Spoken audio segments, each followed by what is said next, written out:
I think there's a movement going on that wants to take the government to task over the flood situation, spearheaded by academic of the Chulalongkorn University, อาจารย์ณรงค์เพชรประเสริฐ Yes, he's an economist, but he has been working on human rights issue.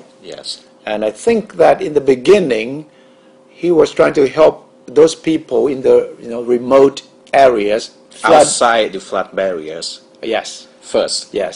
Who wanted compensation but didn't know how to go about it. Right. But then he said that after he floated the idea of suing the government, a lot of people expressed interest in joining this campaign, which means that the people inside the flood barriers can also join this campaign also.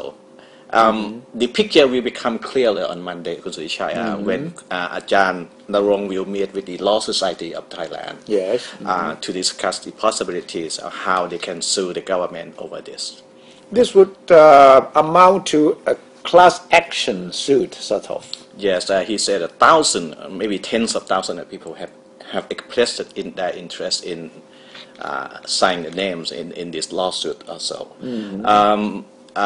He said that there are people who maybe lost their cars, didn't have their times to remove their belongings, that can also join these campaigns as well.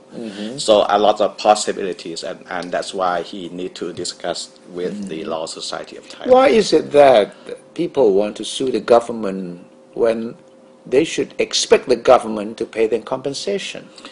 Well, this professor, he said that if the government make it clear-cut that the government will pay substantial amount of compensation, he may reconsider the campaign.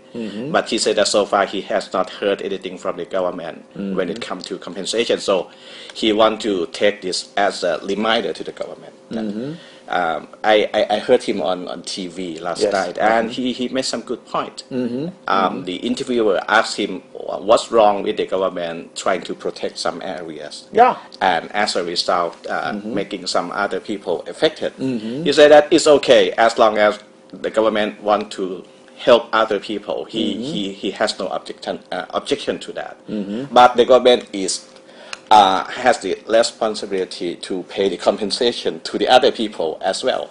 So he's okay with the government using the flood barriers to protect certain parts of the country, but the government is obliged to compensate the others. But he will face a problem because in the beginning he started with helping those outside of the barriers.